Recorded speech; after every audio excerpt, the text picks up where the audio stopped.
Good morning, students. Today I am going to teach you science, in which subtopic is motion. Before starting this subtopic, I want to give you some examples. As you know that all bodies in your surroundings are moving. Just for example, you are also a moving bodies. Car is moving on the road. Birds are flying in the sky.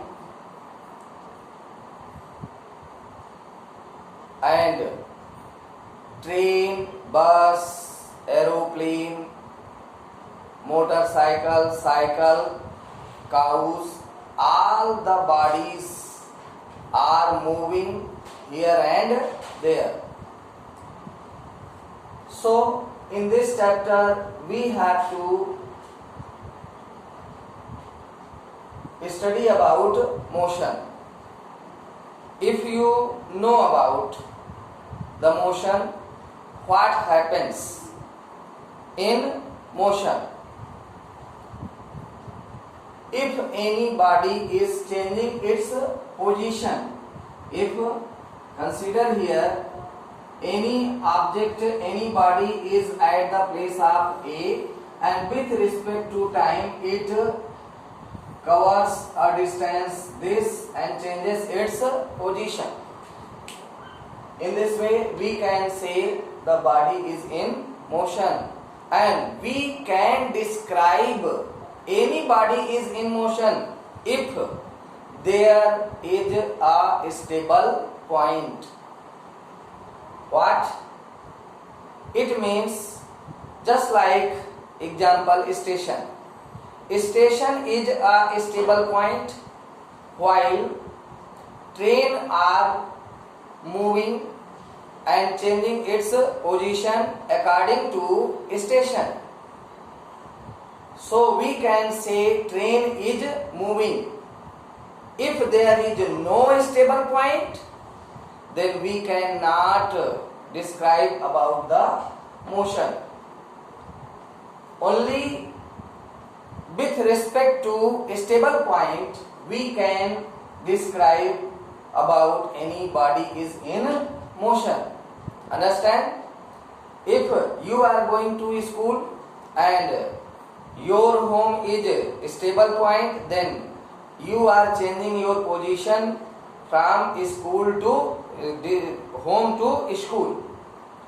In this way we can say that a body when changes its position with time with respect to a stable point, then we can say body is in motion. And you can give so many examples for motion. Just you can say earth is moving around the sun. Fan is rotating, it is in motion. The blades of the fans are changing its position, or birds are flying. So there are so many examples for motion. Now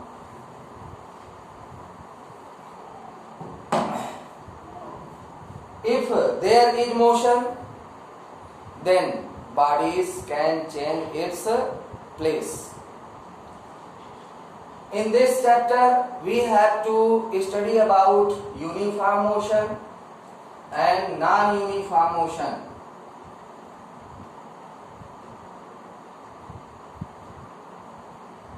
Uniform motion, or second one non uniform motion.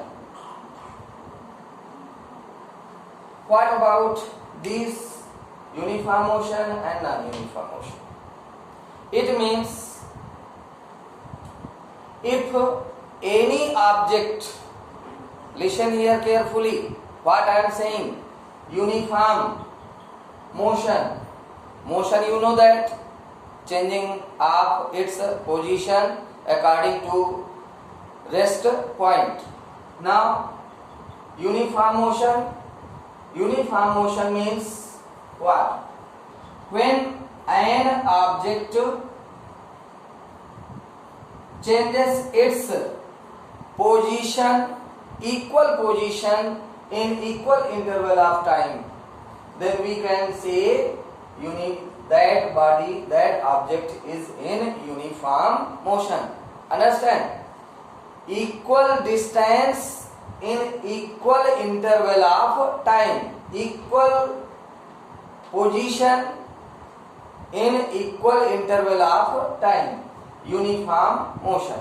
And for non-uniform motion, when an object changes unequal its position throughout equal interval of time, then that type of motion is known as non-uniform motion. Again, if any object changes unequal position with respect to equal interval of time, then we can say that motion is non-uniform motion.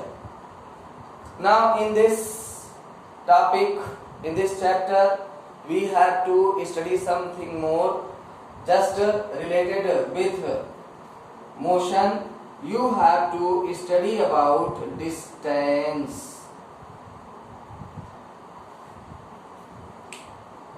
Distance means if any body is changing its position, then there may be distance.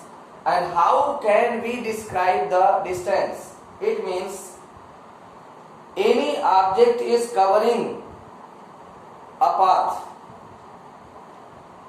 that is known as distance, or you can say length of the path covered by an object, that is known as distance. What I had told you, if any object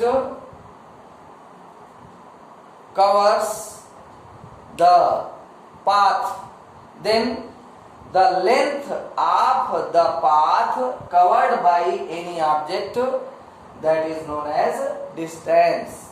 And distance, it is a scalar quantity. Scalar quantity.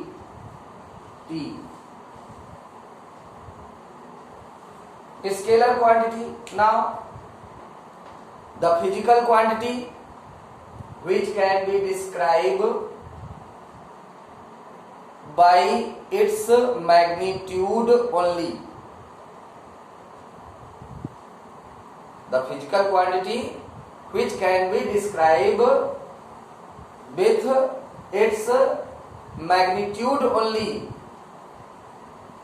It no need of the direction. So it is a scalar quantity.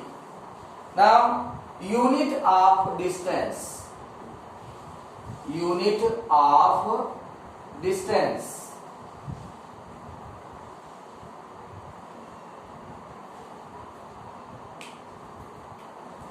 The unit of distance is meter. Understand?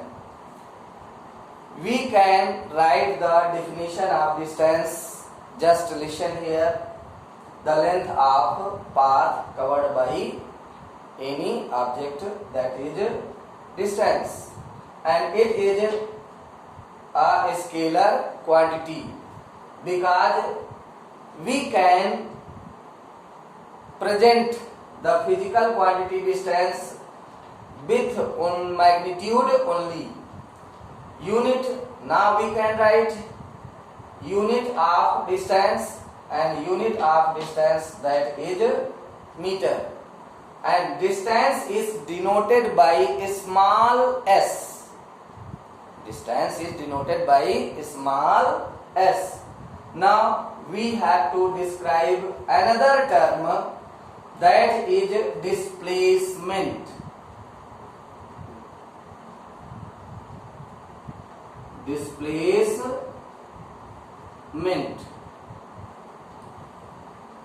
Now this word displacement is another describing word related to motion.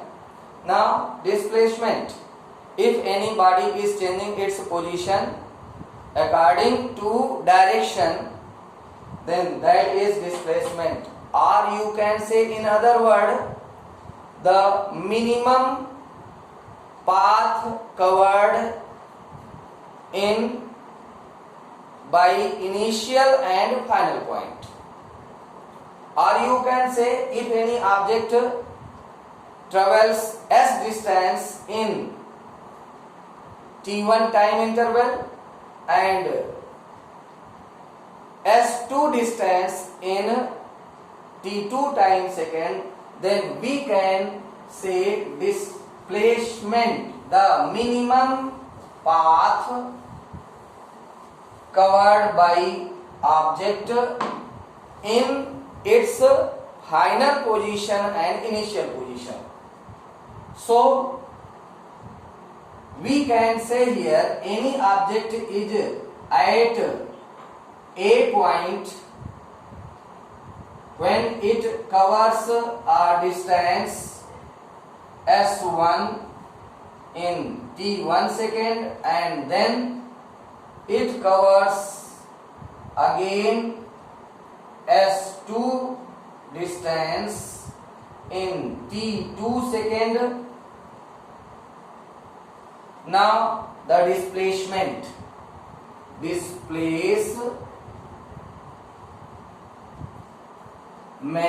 that is equal to delta s, that is here s2 minus s1 upon t2 minus t1. It means what? The minimum distance covered in time of interval, that is known as displacement. Displacement may be zero if any object is traveling in a circular path. If body starts from here and travels again and reaches to this initial point, it means initial point and final point both are same. If you are subtracting initial from final point, if both are same, then displacement will zero because body finally reaches to the origin point. So displacement may be zero, but distance may not be zero. It means total distance covered by any object, total path covered by any object, that is distance, that may not be zero. But in case of displacement may be zero and its unit is same just like distance, meter. But displacement is a vector quantity.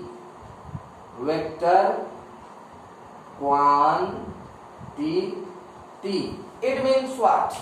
Now here it is vector quantity, and you have studied earlier scalar quantities. Now vector quantities are the physical quantities which can be represented by both magnitude and direction also. It means when we have to represent displacement, then we need direction also and magnitude also. So vector quantities are those physical quantities which need to represent both direction and magnitude. Now we have studied in this topic about uniform motion, non-uniform motion, distance, displacement, vector quantity, scalar quantity. You can differentiate the distance and displacement. Okay? You can write the definition for one difference and other scalar and vector quantities, and next distance may not be 0 but vector displacement may be 0. In this way you can differentiate the distance and displacement. Perhaps you have got the brief knowledge about the motion. I will teach you something more topic related with motion in next video. Thank you.